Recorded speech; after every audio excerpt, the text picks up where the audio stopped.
Welcome to the Unity and Struggle YouTube series on race and capitalism.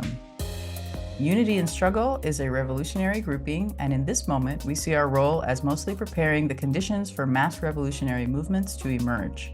We do this by getting involved in local organizing, what some have termed base building work, and by taking theoretical study and reflection seriously. Many of us have participated in various waves of struggle dating from the 2001 anti-war movement to the more recent 2014 and 2020 Black Lives Matter movements, the movement to stop Cop City, and the ongoing struggle for the liberation of Palestine. At times, we do intensive national studies to help make sense of the conditions that are unfolding around us, and this is one of those times. We're very excited to finally conclude our long-term study on race and capitalism and the mutually constituting relationship between the two.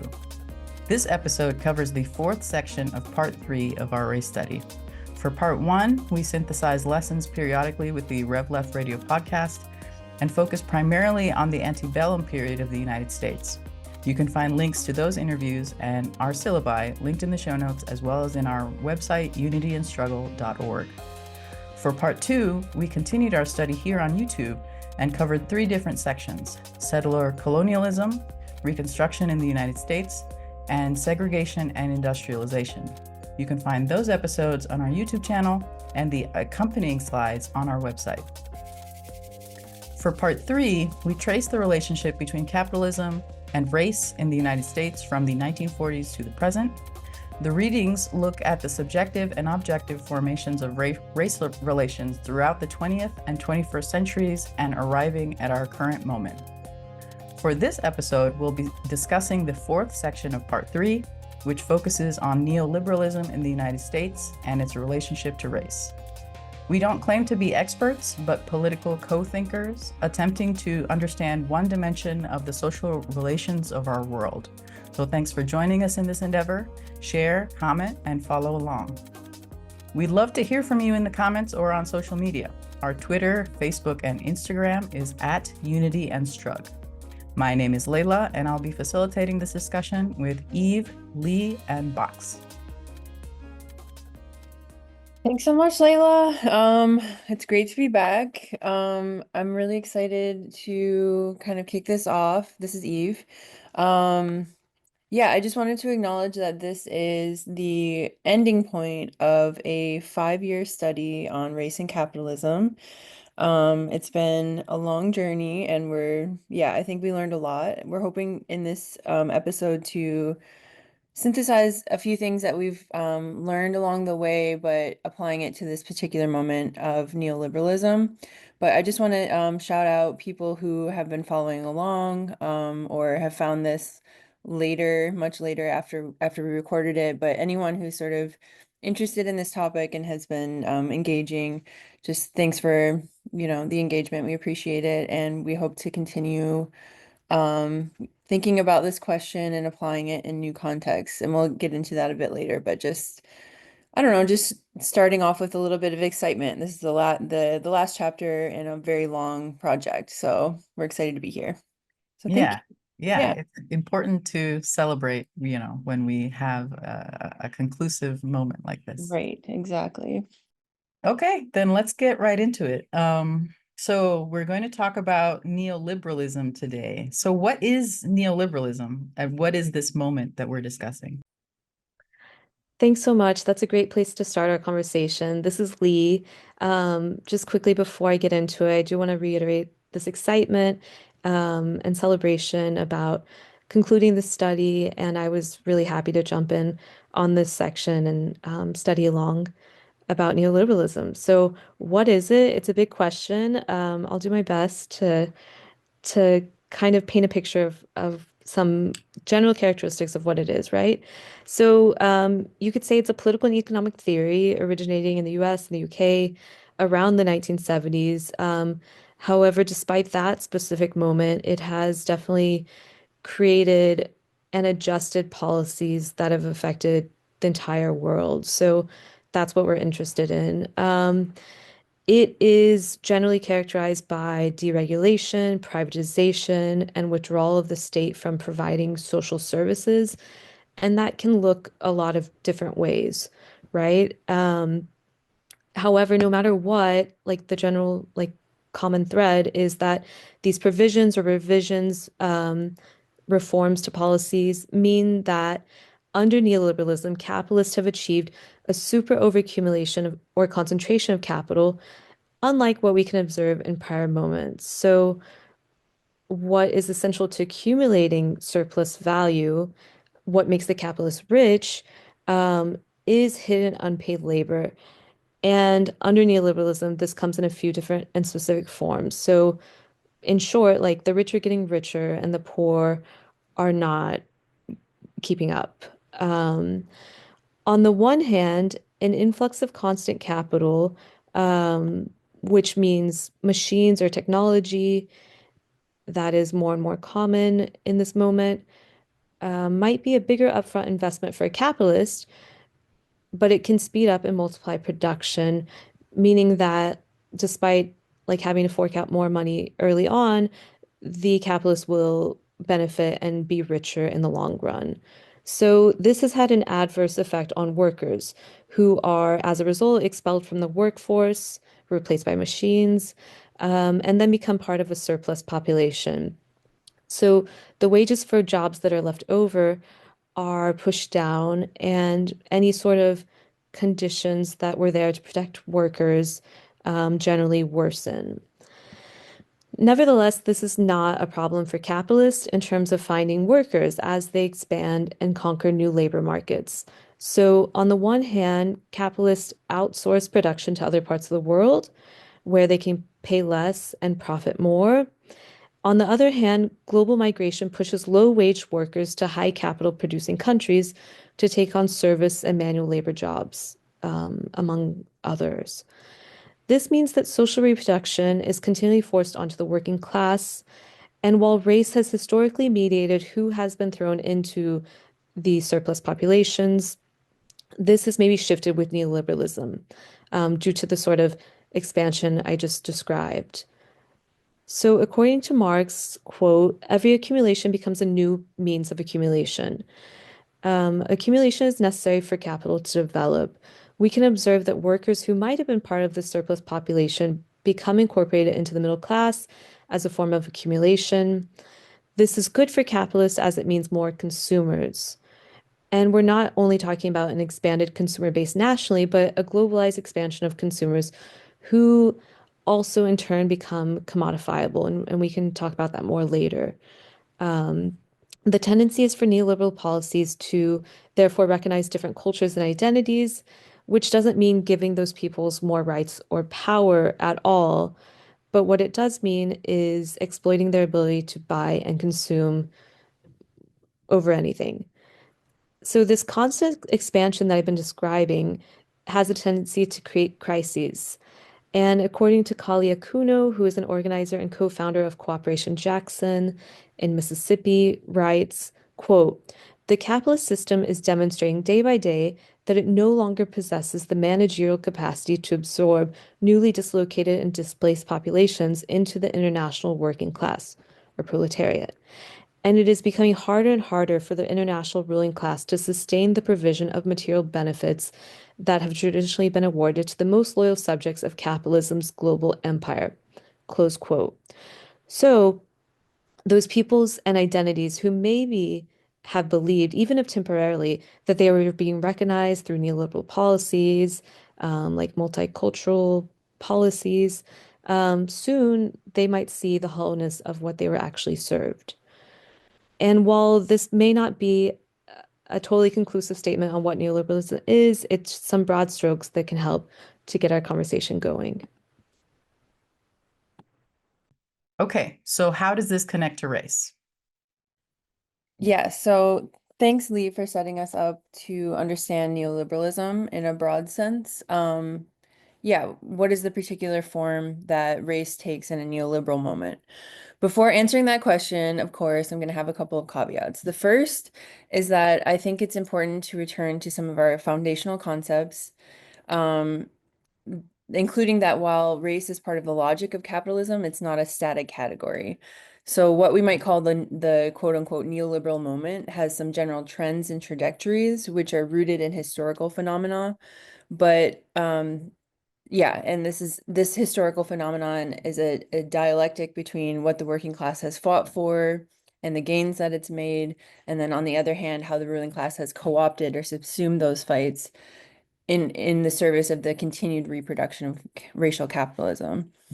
So yeah, so race is not a static category. It's something that's shifting all the time. And we see this dialectical movement in several periods of history, from maroonage and revolts against colonization and slavery, through the general strike of enslaved people that precipitated emancipation and the Reconstruction era, through the development of Jim Crow and the Great Migration, and then through the moment that precedes this one, which is the civil rights and Black Power movement, the Third World Liberation movement, and the crisis of Keynesianism.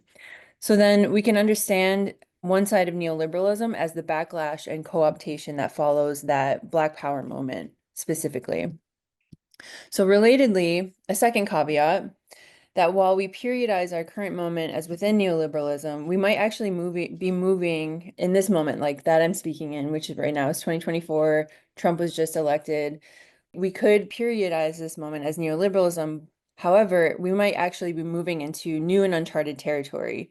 I think it's really easy to kind of, sort of like assume we're in a never-ending moment, but it's hard to sort of like as it's unfolding to step back and see how things might be shifting, before our very eyes. So it's just important to say that while we're talking about our current moment, it's not so easy to theorize our actual current moment.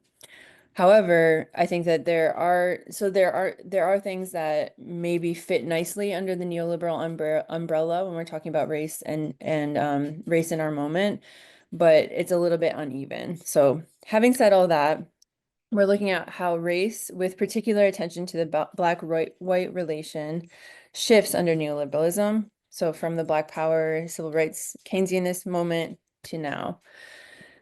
Two things stand out from the readings we did, which was a very robust selection of readings. The first is the development of representational politics, and the second is what is known as colorblind capitalism.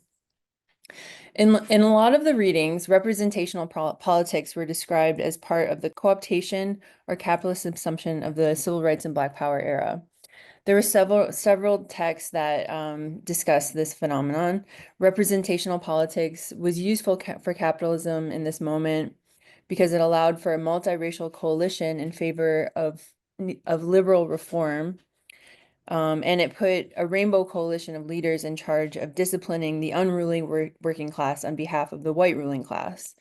Some of our listeners might be familiar with the Atlanta Way or the Black Misleadership class. These are becoming sort of more common sense understandings of this phenomenon. These examples are uniquely neoliberal forms of representational politics. Neoliberalism is a privatizing, individualizing process, as Lee discussed. One individual person can be a stand-in for a whole group of people, and that's what we see happening with race in this moment. Secondly, neoliberalism gives rise to colorblind capitalism. So since legal segregation is no longer possible in this moment, due to the gains of civil rights and Black Power, people like Manning Marable argues that in the 1980s, racial segregation reaches new levels that sort of give rise to appearance of equality across classes. Though in essence, what he calls the second Reconstruction, which again, that's sort of a stand-in for the gains of the 50s and 60s. The second Reconstruction benefited merely a small layer of Black elites. He writes, quote, Jim Crow no longer existed, but in its place stood a more formidable system of racial domination, rooted in the political economy and employing a language of fairness and equality, while simultaneously eroding the gains achieved by Blacks during the Second Reconstruction. Marable is describing the illusion of a kind of functional bootstrap system. Anyone who works hard enough will get a fair chance and can make it into the middle or upper class. This abstraction, similar to how Marx describes the fetish, mystifies the realities of oppression and individualizes it. A logical extension of this process is that Black people and other people of color become essentialized under neoliberalism. This is not new or unique to neoliberalism. Essentialization is always part of the logic of capitalism, but we see like particular forms of essentialization under neoliberalism. But actually, before I talk about that, about essentialization, maybe I could just step back and we could talk a little bit about another one of our tools that we're pulling into this section, the concept of reification. I'm gonna hand it off to Box. Do you want to talk about that, Box? Sure. Hi, my name is Box, and yeah, I wanted to talk about this reification of race. The thing about race is it gets reified and reified again, and it has this dialectic character as Eve just described. And we read the very recent piece from Matthew Dimick, and who, along with others, expand this idea called unitary theory, which is to say race, gender, capital are all mutually constructive. We also studied this concept earlier in the study from works of people like Harry Chang, who wrote this concept in the 70s, and David McNally and others. And we continue to return to this theory, and important to understand race and reification, because we are constantly told that diversity and inclusion is the answer, but it's not, and we'll touch on that more later. So the word reification, or to refi, by definition means to consider or represent something abstract as a material or concrete thing, and to give definite content and form to something like an abstract image. So reification of the fetish, it would be a helpful way to understand race as part of capital. And race is not historically contingent, but a social phenomenon that takes on a form of appearance as though that is natural. And so Dimick and other people use Marxist concept of commodity fetishism in order to trace how race is socially constructed. It's not enough to say race is not natural or it's not biological. It still leaves some vagueness and rooms for arguments like it's just a coincidence. So we need to study in order to combat this widely socialized idea of race that it is attributed as natural categories of people, and it's true no matter where you go. So from the capitalist point of view, when somebody's Black, that person carries a marker saying that they can be exploited or imprisoned. In a similar way, a dollar bill is a marker that says it can be exchanged with something. What happens here is that a Black person gets thingified or turned into a thing or commodity by their appearance only. So race contributes to the function of capitalism, and also capitalism also then contributes to the reproduction of race through reification. We found it helpful to sort of deconstruct, quote, facts that are present in our society. And Dimick and others draw from Marx and Lukács, this Hungarian Marxist, who emphasized that the facts just being fact doesn't mean that it's self-evident. And process of reification is to explain how the world can appear as a collection of facts. And one of these facts is race. Dimick is saying that how race is socially constructed is exactly the process of reification or thingification at work. And racism, a set of social relation and practices, hypothesizes race as a taken for granted, concrete and or natural fact. Thanks for that sidebar on reification. So back to what you were saying, Eve, about essentialization. How does this process of reification lead to essentialization under neoliberalism? Right. Yes. Thank you. Thanks for that, Box. Love a good sidebar. Okay, so essentialization in the neoliberal moment takes confusing forms that seem to lift off from material reality. So this is the process that Box was just describing. A unique form that race takes under neoliberalism is authenticity.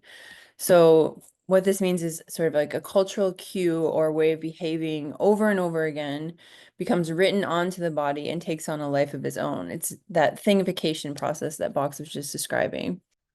So while what it means to be Black is still materially to be on one side of an oppressive race relation, it gives rise to a form of appearance of an abstracted form.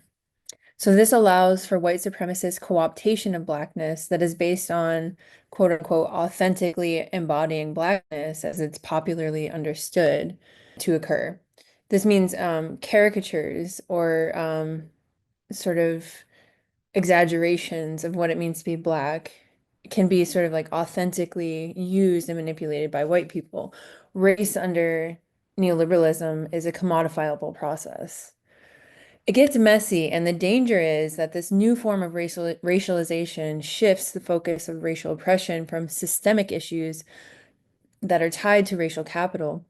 And the shift ends up being more about interpersonal exploitation, like cultural appropriation or representations in the media or even microaggressions. So let me make this more concrete.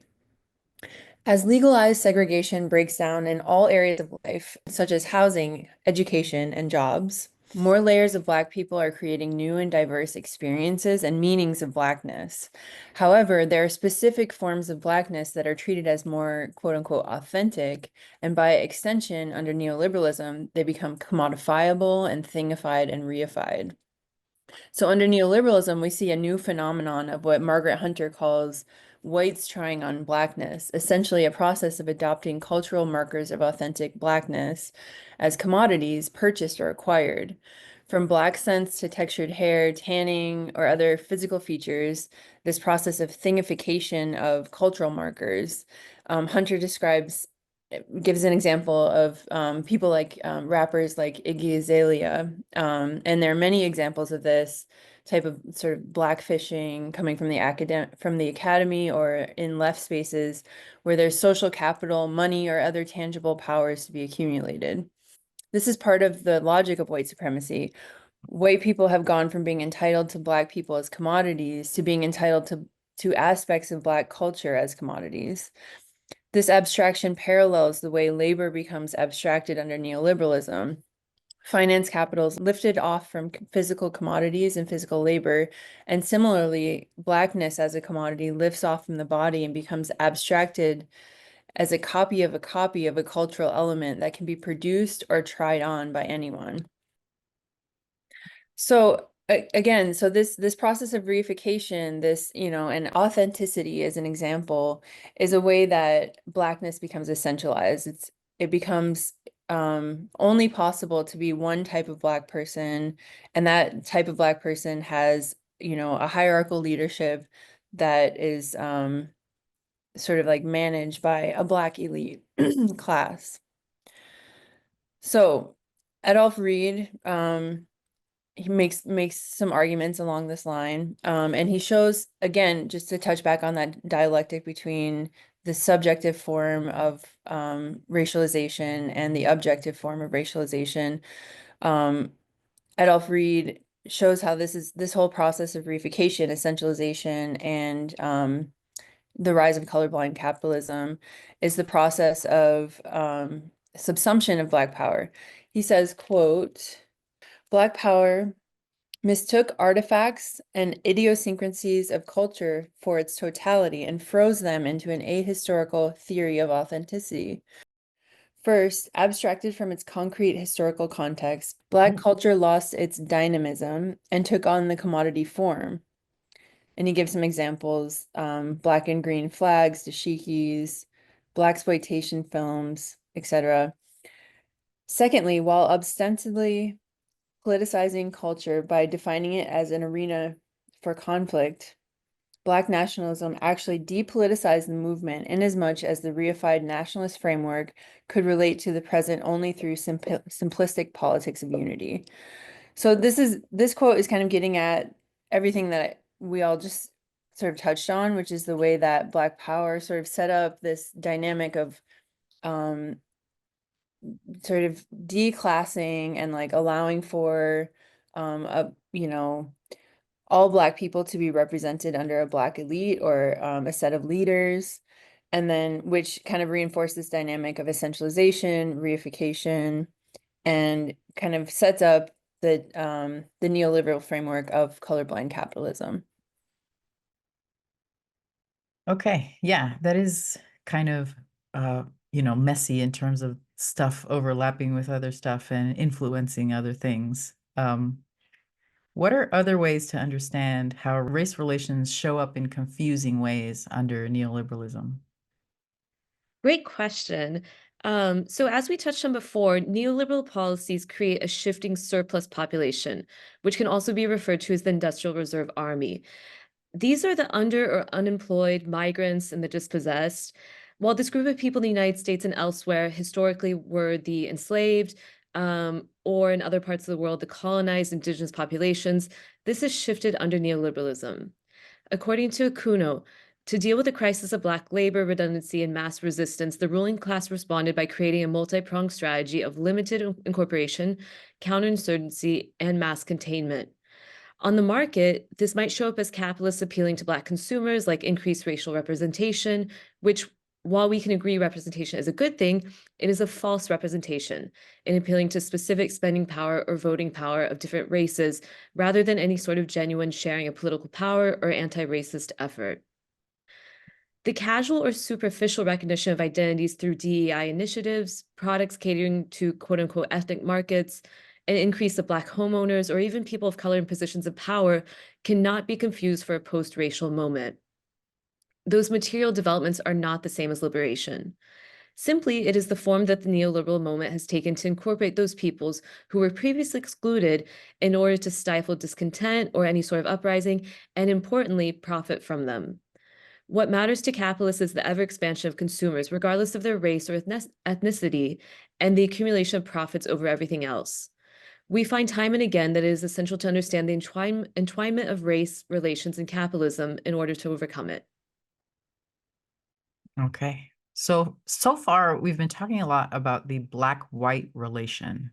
Are there any other examples that help us understand unitary theory and neoliberalism and race? Yes. So we've been studying how neoliberalism fractures identities in ways that some are incorporated into middle class and some are left out or eliminated at worst. And we read a chapter from Red Nation Rising, which is a recent book from 2021 written by a group of indigenous organizers based in the southwest of the US. And they give us some concrete examples of this changing race relations around settler colonialism.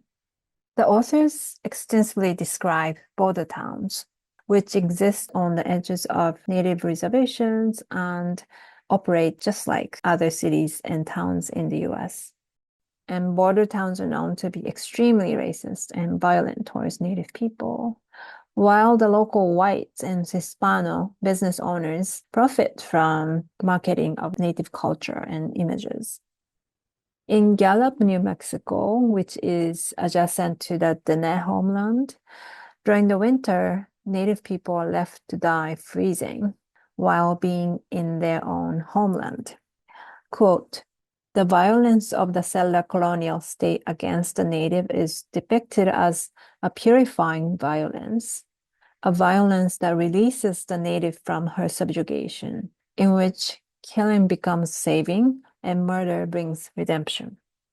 And they quote Frantz Fanon, who described colonialism as a form of pure violence in which the police and military ensured the colonized are kept under close scrutiny and contained by rifle butts and napalm.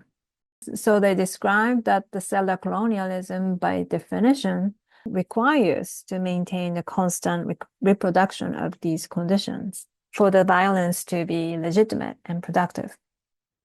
Quote, native people are expected to produce value But when they object to their exploitation, they are quickly silenced through violence. Money and commodities are granted a privilege to freely cross borders that most of humanity doesn't enjoy. They point out how capitalism is always on the hunt for resources and markets, and it has to rely on institutions like border town police. That's why settler projects like mining companies and other extractive industries are always looming around the lives of native people, plaguing the land and water. And neoliberalism also means more deregulation of these industries, which only intensifies this racial violence. Okay, so having done this study for so long, the reason we do studies like this is to have something to apply to our day-to-day organizing. So, what are some practical takeaways from this? So, in concluding this race study, we understand critiques of race by definition and therefore also identity politics. However, as was discussed in our reading of Dimmock, while race is an undeniable social construction, it has practical purchase in the social world. Denying that is an attempt to erase any sort of unique experience tied to race. Shalene Rodriguez expresses the risk of doing just that in saying, quote, I was frustrated at how reckless people were in throwing around terms like intersectionality, which was used not to articulate the complexity of identity, but how the layers of one's oppression could be used to silence opposition by making themselves impervious to any critique or accountability. This, I worried, mimicked the same hierarchical structure we aim to destroy. Rodriguez furthermore quotes the Combahee River Collective member Barbara Smith and what she means by identity politics. Quote, what we are saying is that we have a right as people who are not just female, who are not solely Black, who are not just lesbians, who are not just working class or workers, that we are people who embody all of these identities. And we have a right to build and define political theory and practice based upon that reality. That's what we meant by identity politics. We didn't mean that if you're not the same as us, you're nothing. We were not saying that we didn't care about anybody who isn't exactly like us. So, the takeaway is that organizing based on identity continues to be important, though not the only strategy. We found some nuanced approaches to identity politics that highlight the continued need for autonomous Black spaces to understand and organize around the particular Black experience. A 2012 documentary called Audre Lorde, The Berlin Years, follows her time spent in Berlin from 1984 to 1992, and how she helped organize spaces for Black Germans to connect around their shared Black identity. Prior to that, it's as though those spaces didn't exist. The Black German women interviewed discussed how before they were first and foremost German and then Black. Lord's time spent with them helped to flip that, socializing the shared experience of being Black in Germany. This coincided with the fall of the Berlin Wall, and it was undeniable that Black people were still discriminated against despite the wall coming down. The documentary shows how those years Lord spent in Berlin were crucial for uniting around Black identity in an unprecedented way. Another example comes from Kali Akuno out of Jackson, Mississippi, who advocates for the creation of Black autonomous zones, not unlike the Zapatista Caracoles, as centers of power and community control for rural indigenous peoples in southern Mexico. Akuno stresses that self-organized and executed social project can, quote, apply transformative pressure on the government and the forces of economic exploitation and domination. What he describes would be a pushback to or contestation of neoliberal identity politics and multicultural policies. Rather than becoming accumulated into the capitalist structure, Black autonomous zones would contest that power, necessitating transformation. Okay, so are there any other takeaways that we can use practically? Yeah, I think building on that, what Lee was just saying, yeah, I appreciated the analysis of identity politics and the need for self-determination among Black people as part of the process of liberation. I think just to add to that a little bit, I think one thing we need to be doing is to uplift what some have been theorizing and arguing in political spaces for a long time, which is the need to illuminate the class interests of various demands and leaders who claim to represent entire populations of people. So kind of like drawing back to that Blackness leadership class, the essentialization process that happens. So, many of the people who are in and around Unity and Struggle, I'm sure, have been following the movement to stop Cop City. I think this is a good example of the way this misleadership class has actually been breaking down in real time. So Atlanta has a Black mayor and a majority Black city council that fully stand behind the Cop City project, despite hundreds of thousands of people, many of whom are Black, speaking out against the project, and just lots of organizing happening against the project. So the political and class interests have become clear in Atlanta, and the representational and essentializing logic has been breaking down. However, I will say that ultimately, I think this is a fight that needs to come from within Black communities. Many non-Black people on the left have sort of made it their mission to illuminate and confront this contradiction. However, and I think that there's a role for non-Black people in organizing, of course. However, I think given the development of representational politics and its historical trajectory, I think it's necessary for Black people to launch this fight as part of the self-determination fight. So in other words, a fight for self-determination can't be owned by or mediated by non-Black people. So I think that's just kind of a simple takeaway from some of this theory. Okay, makes sense. So we've covered a lot today, and I think we've gotten to a better understanding of race under neoliberalism. So help us wrap up. Eve, you mentioned a caveat at the beginning of our conversation that we might be entering a new and different moment. I know this race study is ending, but could you give our listeners a little teaser on where Unity and Struggle might be headed in your studies about race and capital and how that relates to our current moment? Yes, that's a big question, Leila, and one that I imagine will take another 5+ years to flesh out. But I think, and as I mentioned earlier, I think it's always easier to see a significant periodic shift in retrospect. So, this is something that we might reflect on 10 years from now, or, however many years from now. But I think one thing that we're holding fast to in our understanding of race and capitalism and the unitary framework that we've been running with since the beginning is the shape-shifting nature of racial capitalism. So I think this anchoring framework might help us understand, for example, how in our current moment we see a return to prior forms of racialization, like the increased criminalization and reliance on police as the solution of all society's problems. So a sort of conflation with criminalization and race, or criminalization and Blackness. At the same time, we see new forms of racialization and a continually abstracted form of appearance of race. So for example, the way that Trump has been able to cultivate an increasingly multiracial far-right supporter bloc is something new and different. And in our post-neoliberal, post-globalization moment, we might start to see race attaching itself to different markers like citizenship, and whiteness might include entitlements over and ownership over a whole world of cultures and resources. After all, in a society that has a facade of equity, a slogan like "Make America Great Again" applies to anyone who's been able to gain citizenship. So we see, on paper.